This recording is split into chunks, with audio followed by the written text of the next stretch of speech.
तो ये ध्यान में आता है कि जब तक भारत के युवा को या हमको अपना इतिहास पता नहीं होगा, हमारा इतिहास क्या था, यानी कि इतिहास का बोध नहीं होगा, तब तक ये नहीं होगा। इसलिए युवाओं को भारत का इतिहास यानी कि इतिहास का बोध होना, उसका अध्ययन होना और उसका प्रबोधन भी करना, ये बहुत आवश्यक है। और जब भारत का इतिहास, भारत का यानी कि भारत की जो दृष्टि थी वो ध्यान में आती है, हमारा ये इतिहास था, जो वास्तविक इतिहास था, वो जब ध्यान में आता है तो हमको क्या करना चाहिए, क्या नहीं करना चाहिए, ये ध्यान में आता है। क्योंकि बहुत सारी वर्तमान में, जब भविष्य में अगर हम इतिहास में अगर हम देखते हैं तो इतिहास में कहां कहां गलती हुई है, ये भी हमारे ध्यान में आएगा। हमारे राजाओं से, महाराजाओं से, क्रांतिकारियों से, ऐसे महापुरुषों से कहां कहां क्या क्या गलती हुई है, वो भी इतिहास में ध्यान में आती है। तो उस गलतियों से भी हमारे ध्यान में आता है कि हमको क्या करना है, क्या नहीं करना है। इसलिए इतिहास का बोध ये बहुत आवश्यक है। इसलिए हमने इसकी संकल्पना में इसको लिया है कि भारत का बोध ये बहुत आवश्यक है। इसलिए जब ये बोध अगर होता है तो जो बीज, उज्जवल भविष्य का जो बीज है, हम बो सकते हैं। जब हम भारत की बात करते हैं तो भारत की बात जब करते हैं तो सदियों से जब हम सुनते हैं भारत के बारे में तो तीन चीजें ध्यान में आती हैं। उसमें तीन चीजें ऐसी हैं, एक है पराक्रम, एक विद्वता और एक त्याग, यानी कि शरीर मन बुद्धि। यानी कि हमने जो इसमें पूरा जो निचोड़ इसमें किया है वो किया है शरीर मन बुद्धि विवेक भावना, युवा आयाम का।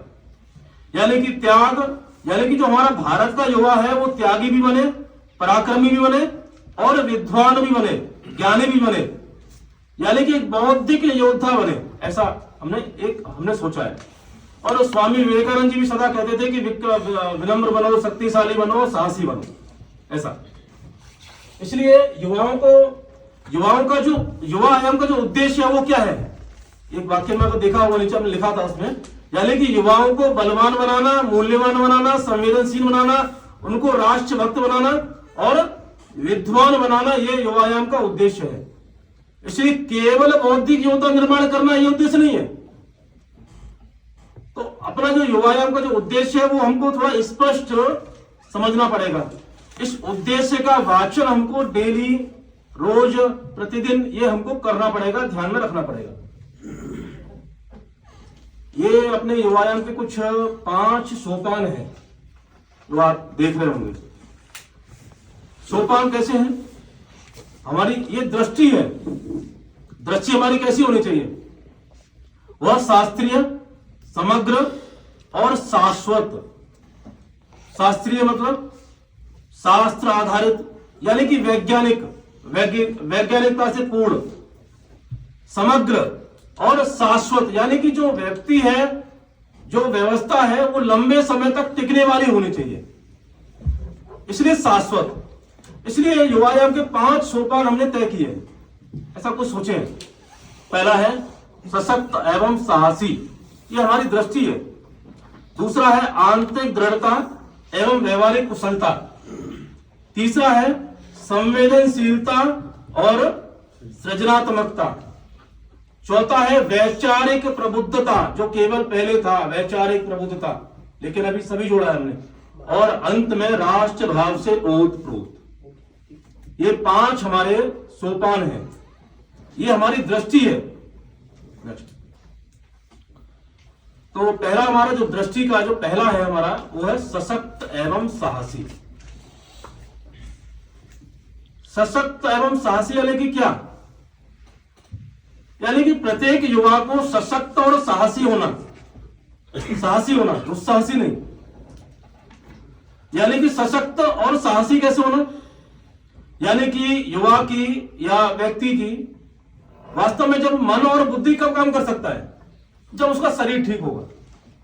यदि उसका शरीर ठीक नहीं है तो मन और बुद्धि उसका कभी भी ठीक नहीं हो सकता। ना ही वो किसी को मन से किसी कार्य को कर सकता है, ना ही उसको कार्य को करने के लिए उसमें साहस भी आ सकता है, और ना ही उसमें बुद्धि भी आ सकती है। मतलब बुद्धि तो रहती है, लेकिन वो जो बुद्धि काम करती है जब शरीर स्वस्थ होता है, तब मनुष्य की या युवा की मन और बुद्धि काम करता है। इसलिए सशक्त एवं साहसी होना युवा को। इसलिए महाकवि कालिदास जी का एक कुमार संभवम एक महाकाव्य है, उसमें उन्होंने लिखा भी है, उन्होंने कहा भी है, शरीर माध्यम खलु धर्म साधनम, यानी कि धर्म को पालन करने का एकमात्र साधन है वो क्या है? धर्म को पालन करने का एकमात्र साधन है वो है शरीर। यानी कि जब शरीर स्वस्थ होगा तभी क्या होगा? धर्म का पालन कर सकते हैं। धर्म क्या है? धर्म की बहुत सारी परिभाषा हो सकती हैं। एक सुभाषित में लिखा है कि धर्म एक सदा सुख देने वाली कामधेनु है, संजीवनी औषधि है। ऐसा उसमें नहीं जाते, वो अलग विषय है। लेकिन शरीर को भी सशक्त एवं साहसी रखना, ये हमारा पहला दृष्टि का ये पार्ट है। इसलिए इसमें आपने अभी देखा भी होगा तो व्यक्तित्व विकास के 5 बिंदु हैं: वपु, वस्त्र, वाणी, व्यवहार और विचार। उसमें जो पहला बिंदु वपु है वो शरीर ही है। यानी कि व्यक्तित्व विकास कब होगा? जब शरीर हमारा क्या होगा? सुदृढ़ होगा, तभी हम सशक्त और साहसी। इसका जो हमारा ये सशक्त एवं साहसी दृष्टि जो हमने तय की है, उसका ध्येय है, उसके लिए क्या करना है? सशक्त एवं साहसी बनने के लिए करना मिशन क्या है हमारा? हम करना क्या चाह रहे हैं? वो है शारीरिक साधना। शारीरिक साधना हमको करनी होगी। ये विषय केवल युवायाम के प्रमुख सह प्रमुख के लिए नहीं है, ये विषय को लेकर जाना है जिलों तक, युवाओं तक। लेकिन ये हमको स्पष्ट होना चाहिए। और ये जो 5 सोपान है ना, ये 5 सोपान जो है हमको मतलब उंगलियों पर होने चाहिए 5। कहीं ऐसा नहीं होना चाहिए कि हमने 4 बोले 5वां गया भूल गए, वैचारिक प्रबुद्धता छूट गया, आंतरिक दृढ़ता, व्यवहारिक कुशलता छूट गया, बाकी हमने सब बोल दिया। इसलिए हमको थोड़ा एक बार पीपीटी आपको मिल जाएगा, थोड़ा सा आपको अध्ययन भी करना पड़ेगा और इसको अपने अपने स्थान पर उसको करना पड़ेगा। शारीरिक साधना कैसे?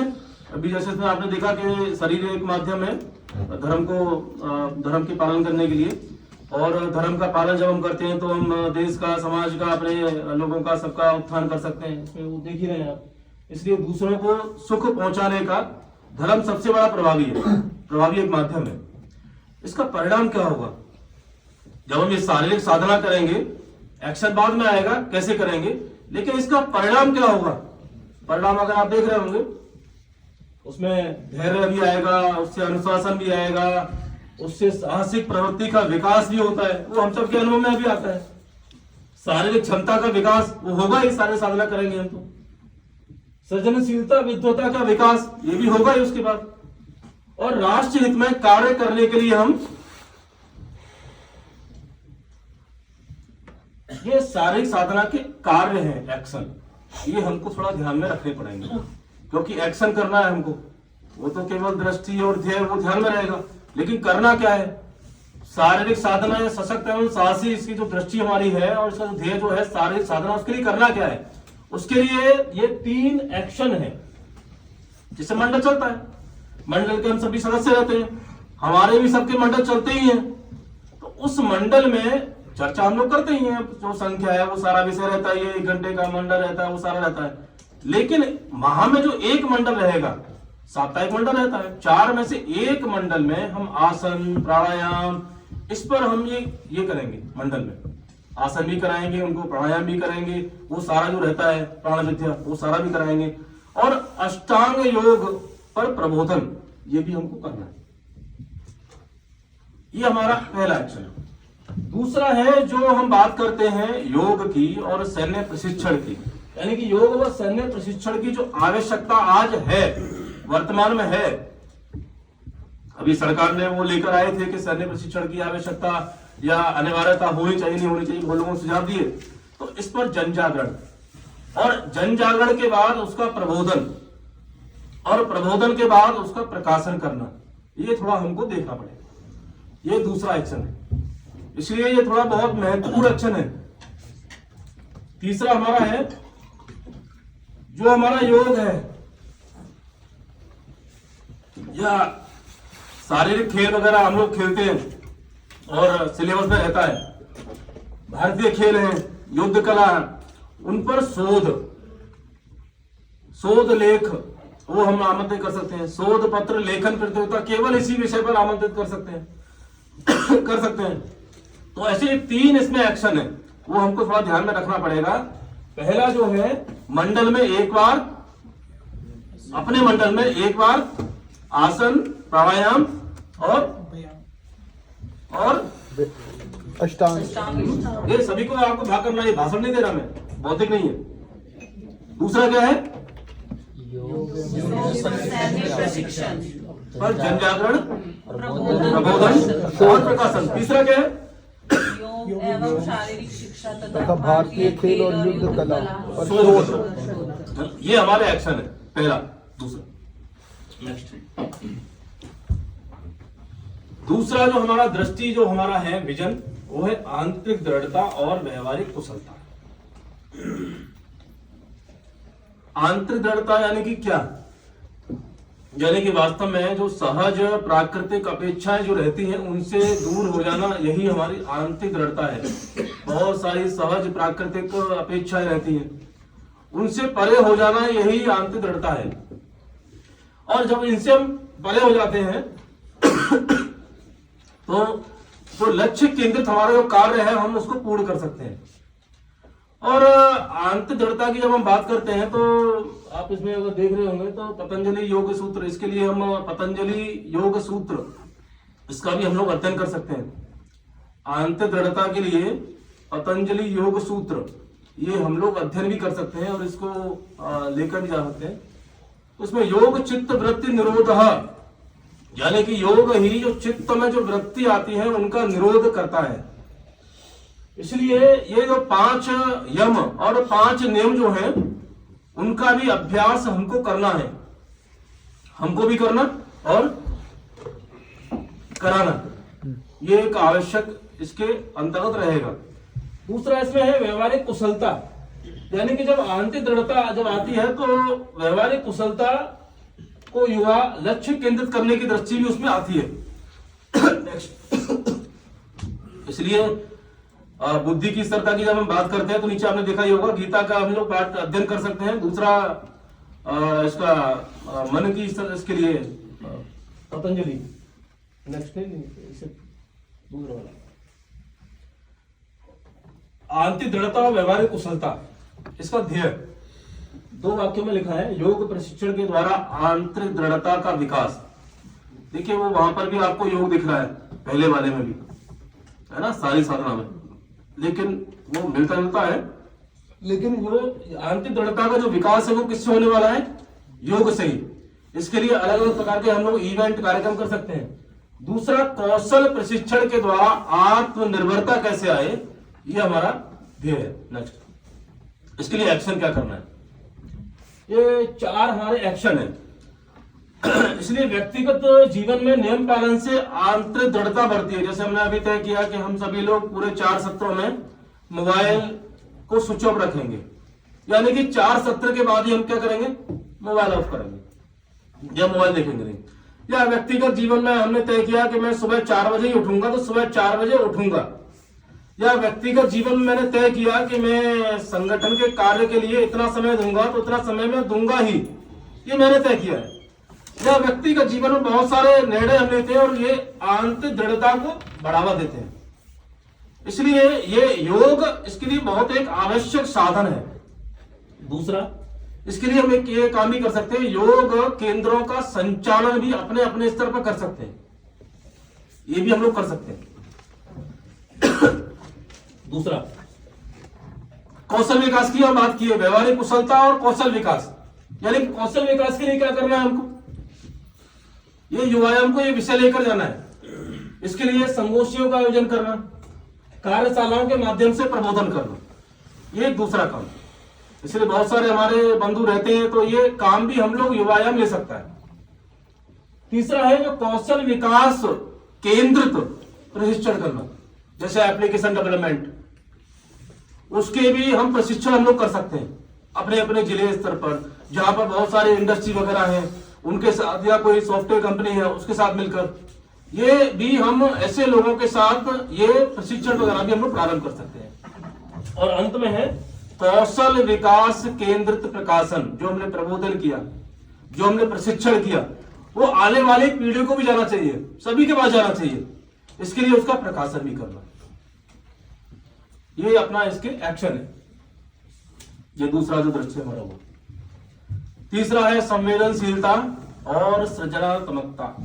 ऐसा संवेदनशीलता, स्वामी विवेकानंद जी भी कई बार कहते थे, स्वामी विवेकानंद जी के बारे में पढ़ते हैं तो संवेदनशीलता ऐसा हम लोग बोलते हैं, यानी कि संवेदनशीलता यानी कि क्या, वो सभी को पता है क्या है, किसी की वेदना को समझना, वही संवेदनशीलता है।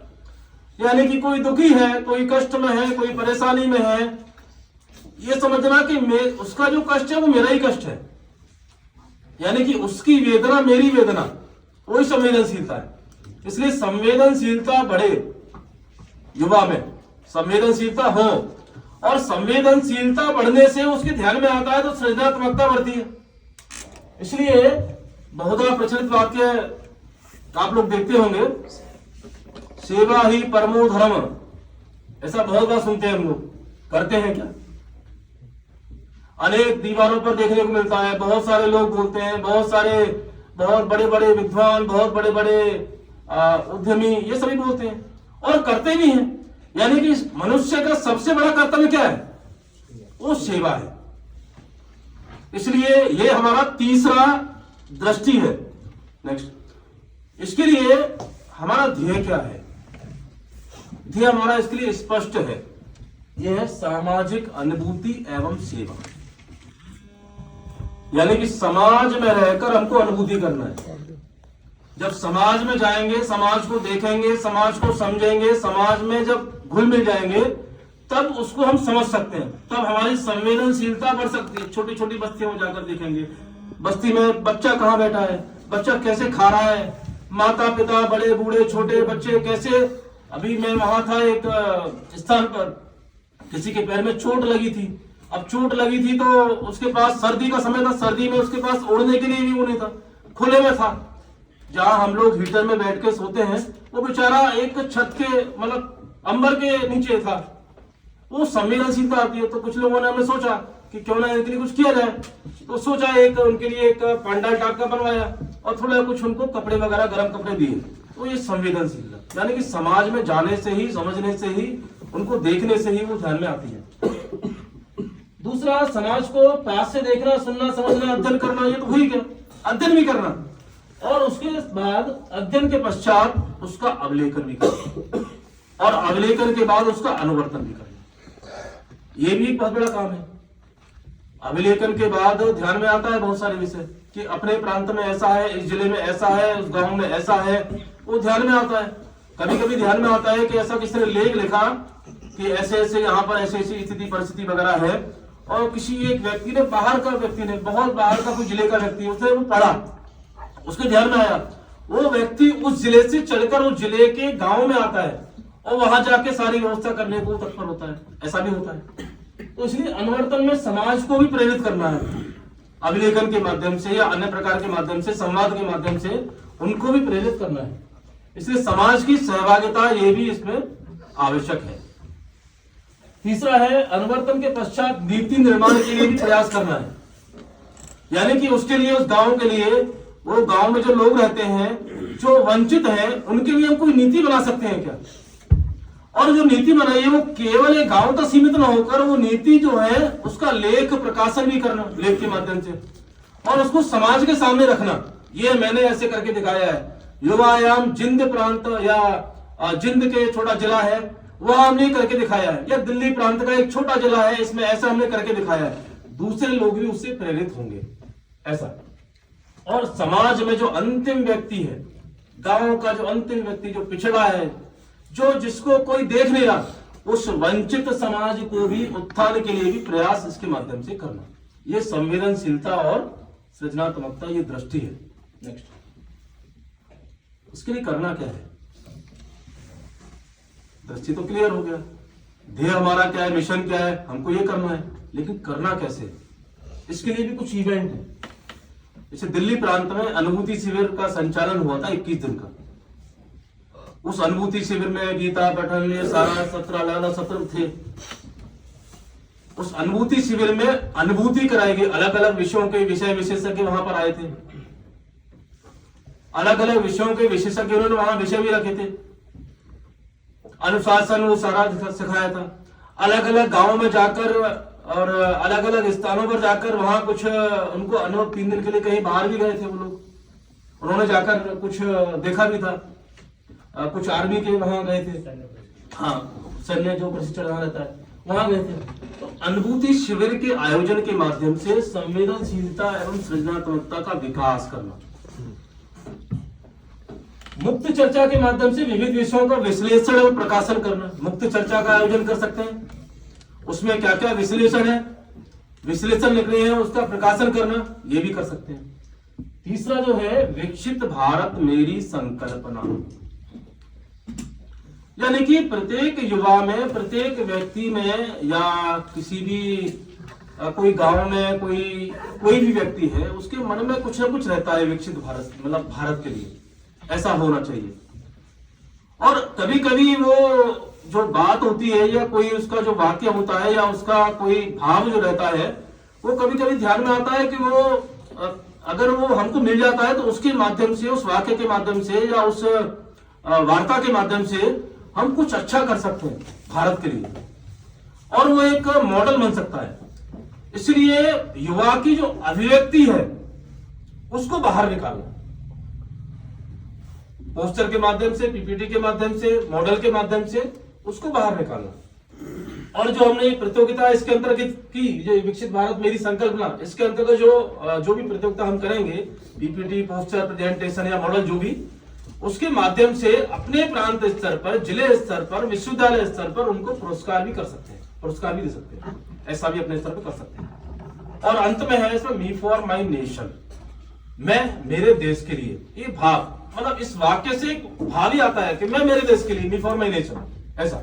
तो इसके अंतर्गत ऐसा हम लोग योजना कर सकते हैं कि 7 घंटे प्रत्यक्ष एक माह में युवा, 4 या 5 युवा या 3 युवा एक साथ एक छोटे समूह बैठकर एक किसी प्रोजेक्ट पर काम करें, और एक माह में एक प्रोजेक्ट बना कर दें, चाहे वो शिक्षा का क्षेत्र का हो, चाहे वो स्वास्थ्य के क्षेत्र का हो, पर्यावरण का क्षेत्र का हो, ऐसा।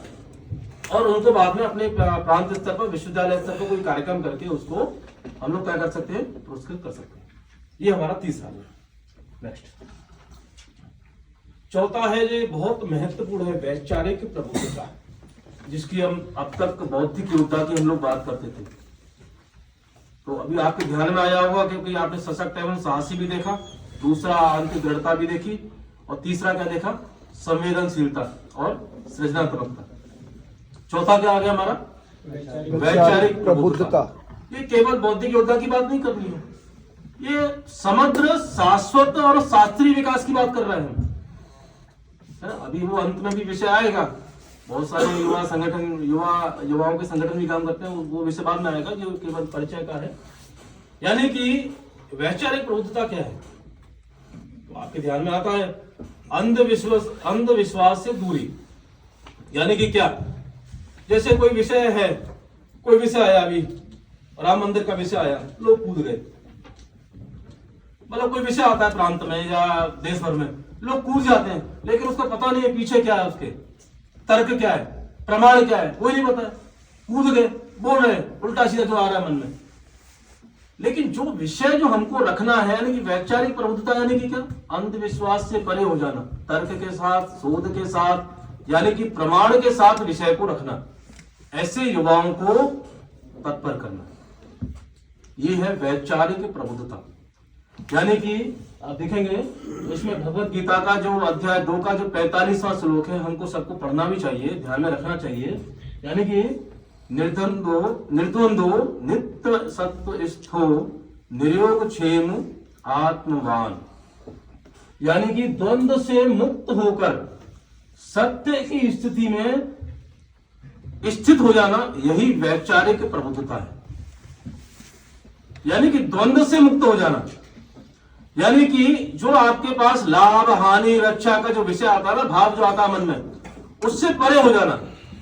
यानी कि नीचे आपने देखा है, नीचे लिखा है इसमें, गो बियॉन्ड द वेदास, यानी कि वेदों में जो है आपने पढ़ा है, सारा आपने आत्मसात कर लिया, लेकिन उससे भी परे हो जाना, केवल अपने पास ही रखना, उसको फैलाना। यानी कि इसमें देखे नीचे लिखा है, आपने देखा होगा, 4.2 न मूलम लिख्यते कंचित, यानी कि आधार के बिना लिखना भी नहीं है और आधार के बिना बोलना भी नहीं है।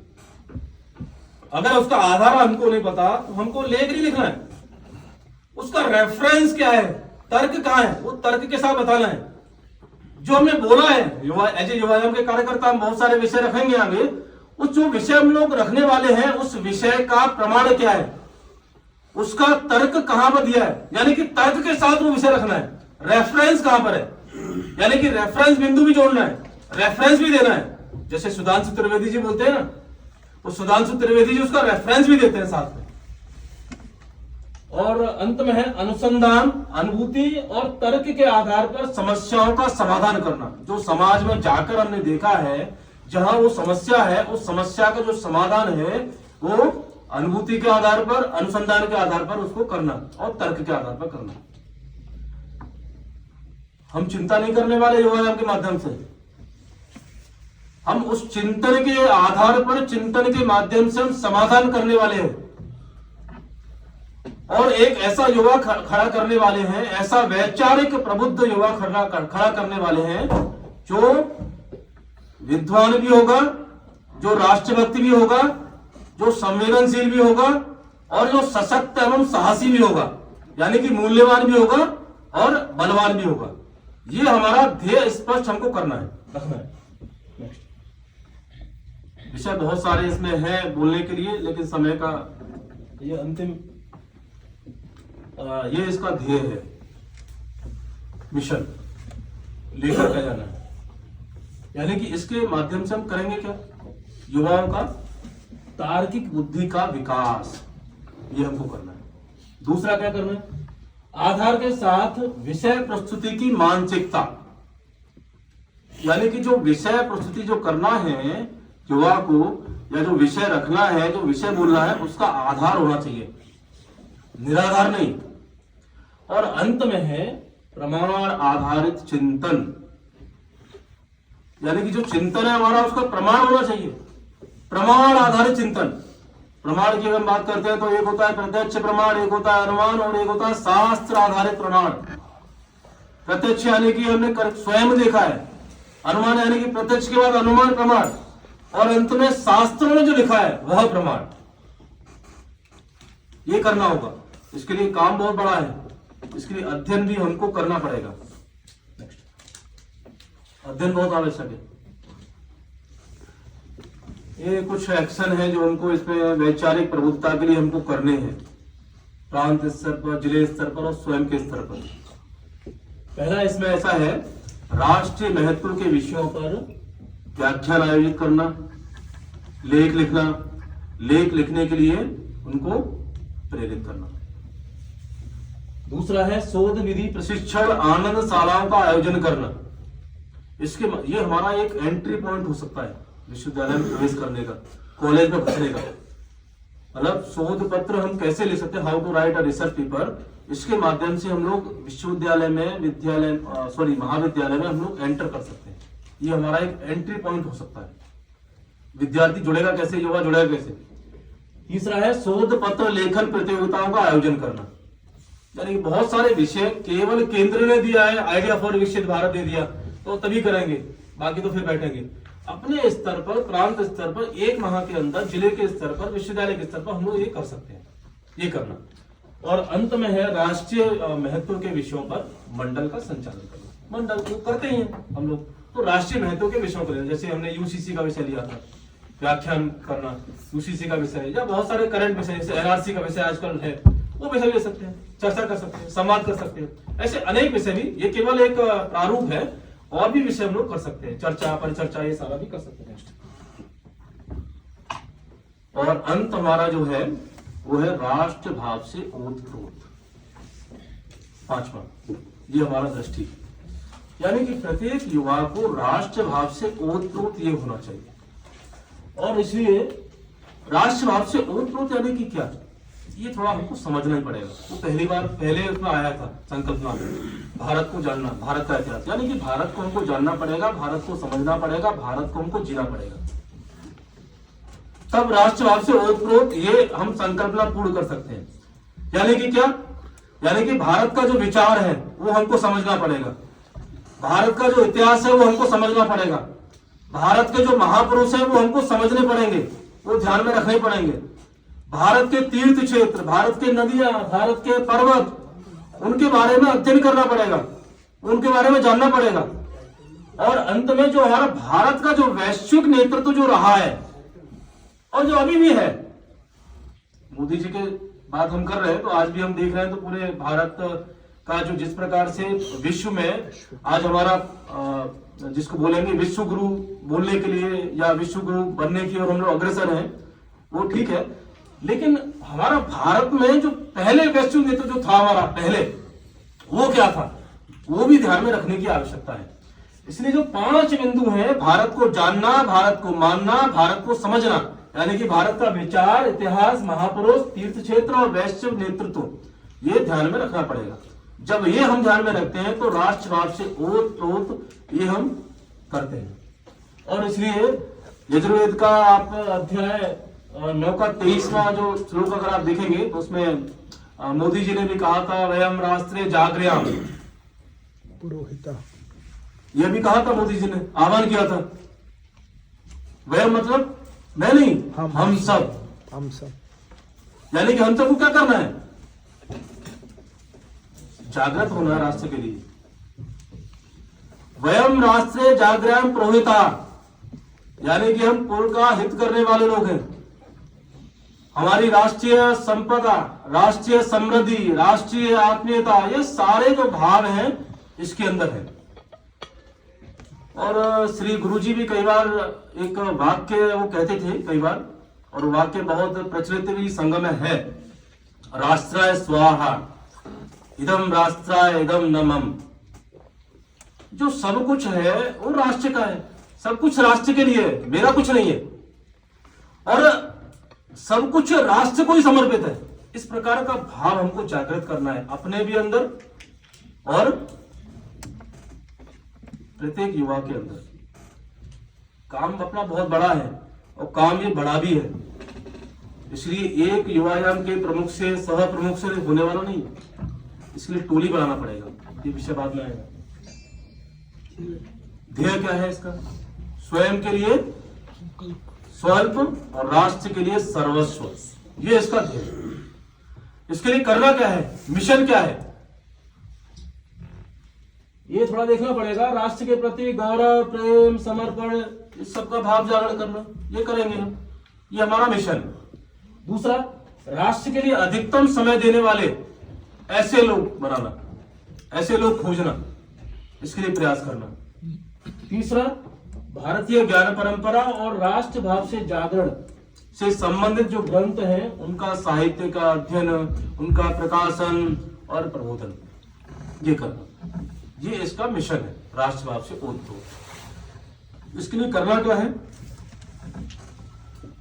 राष्ट्र भाव से ओतप्रोत यानी कि स्वयं के लिए स्वल्प और राष्ट्र के लिए सर्वस्व, इसके लिए एक्शन है। एक्शन थोड़ा आपको थोड़ा ध्यान से देखना पड़ेगा, एक्शन आपको बाद में भेजेंगे भी, ये आपको अपने अपने स्तर पर, प्रांत स्तर पर थोड़ा देखना पड़ेगा, समझना पड़ेगा कि एक बार में आज बताने से नहीं चलेगा, नहीं हो पाएगा। ये पूरा विषय एक बार में करने से, एक बार में या समझने से नहीं होगा, ये आपको बार बार पढ़ना पड़ेगा, बार बार इसका अध्ययन करना पड़ेगा, समझना पड़ेगा। ये पूरे एक्शन प्लान, एक्शन बहुत है, एक्शन बहुत सारे हैं, ये आपको देखने पड़ेंगे, समझने पड़ेंगे। इसके लिए राष्ट्रभाव से ओतप्रोत यानी कि क्या, यानी कि हम युवाओं को जो पॉलिसी बनती है ना, नीति जो बनती है, उसको बनाने में भी उनका योगदान हो, उसके लिए प्रशिक्षण करना, ये एक्शन होगा इसका। दूसरा, ऐसे युवा जिन्होंने भारत के लिए या राष्ट्र के लिए अपना सर्वस्व न्यौछावर कर दिया, ऐसे युवाओं के साथ, यानी कि वो साधक हुए, ऐसे साधकों के साथ साधक संवाद रखना, अपने अपने स्तर पर कर सकते हैं, विश्वविद्यालय स्तर, प्रांत स्तर, जिला स्तर, ऑनलाइन, फिजिकल, जो भी करना है वो कर सकते हैं, ऐसे कार्यक्रम हम लोग कर सकते हैं, ये एक्शन होगा। तीसरा क्या है, सरल तुझे प्रणाम, ऐसा इसको नाम दिया है अभी। ऐसे इसके माध्यम से, इस एक्शन के माध्यम से, इवेंट के माध्यम से हम अपने युवाओं को, विद्यार्थियों को भारत की जो सीमाएं हैं वहां पर उनको ले जाना, जैसे कारगिल है वहां ले जाना, जैसे अरुणाचल है और मैं अगर आपसे पूछता हूँ या हम लोग युवाओं से पूछते हैं तो मैं कहता हूँ कि भारत की अभी सुबह भी चल रहा था विषय तिब्बत का, भारत की सीमा जुड़ा कौन कौन से देश है तो लोग बोलते हैं बहुत गर्व से नहीं मतलब बोलते हैं चीन है। चीन है क्या? चीन ने वो सारा जो हिस्सा है वो सिक्किम का है, वो सारा उसने कब्जा किया हुआ है। यानी कि ऐसे सीमाओं को उनको दिखाना, यहाँ पर जो हमारे लोग शहीद हुए हैं या अभी एक जो हुआ था अभी मेरा नाम ध्यान में नहीं आ रहा, ऐसे स्थानों पर ले जाकर उनको वहां का भ्रमण कराना और वहां पर जाकर एक छोटा कोई संवाद चर्चा रखना और वहां कोई एक व्यक्ति अधिकारी वहां उसको भाषण करे, ऐसा ये ध्यान में रहेगा। और बहुत सारे हमारे जो तीर्थ क्षेत्र है वहां लेकर जाना उनको। बहुत सारे हमारे जैसे भगत सिंह जी हैं पंजाब में, उनका यहाँ पर घर है, वहां पर लेके जाना। चंद्रशेखर आजादी का वहां स्वयं को उन्होंने प्रयागराज में गोली जहां उन्होंने मारी थी वहां लेकर जाना। वहां जब जाते हैं जैसे अभी यहाँ पर कौन सा है वो तेज बहादुर उनका भगत सिंह जी, हाँ नहीं वो सरहंद में जी, फतेहगढ़ साहिब और वो जहाँ उनको जोरावर सिंह उनको चुनवाया जाता था, वहां से वो कुछ मिलता है हमको। ऐसे स्थानों पर लेकर जाना और उनको वहां बताना कि यहाँ ऐसे ऐसे वो हुआ था। और अंत में ये कुछ ये सांस्कृतिक गलत लिखा हुआ है, ये एक्चुअली यहाँ फॉन्ट का कुछ परेशानी है, वो सब कुछ ठीक है उसमें। वैचारिक सांस्कृतिक एवं भाषाई चुनौतियों से निपटने हेतु सक्षम बनाना उनको। जैसे बोलते हैं ना जेएनयू में बोला करते थे टुकड़े टुकड़े गैंग वो गैंग या भारत के टुकड़े होंगे ऐसे। यानी कि ये सारे विषयों को लेने के लिए उनको सक्षम बनाना युवाओं को। और अंत में राष्ट्र जो अपना जो विषय रहता है ये इसको हिडन भी बोल सकते हैं हम लोग, ये हम सबको ध्यान में रखना चाहिए। राष्ट्र के लिए ऐसे अल्पकालीन विस्तारक निकालना या बाद में उनमें से जो अल्पकालीन विस्तारक है उनमें से बाद में जो अच्छे युवा जो हैं जो अच्छा देश के लिए राष्ट्र के लिए समर्पण के साथ शिक्षा क्षेत्र के लिए काम कर सकते हैं उनको विस्तारक बनाने के लिए प्रेरित करना और प्रयास करना, ये इसके अंतर्गत ये अंतिम एक्शन पॉइंट है जिसको हम हिडन भी रख सकते हैं। और मतलब बहुत सारे स्थानों बोलेंगे तो इसको हिडन कर सकते हैं और जो कार्यकर्ताओं के बीच में तो उसको हम लोग इसको ओपन कर सकते हैं। ये इसका एक हमारा जिसको बोलेंगे दृष्टि, ध्येय और एक्शन है। तो अभी ये मैंने बताया आपको 5 दो दृष्टि हैं, ध्येय और एक्शन। ये आप में से कोई खड़ा होके बोल सकता है इन 5 के नाम, जो 5 सोपान है बिना देखे?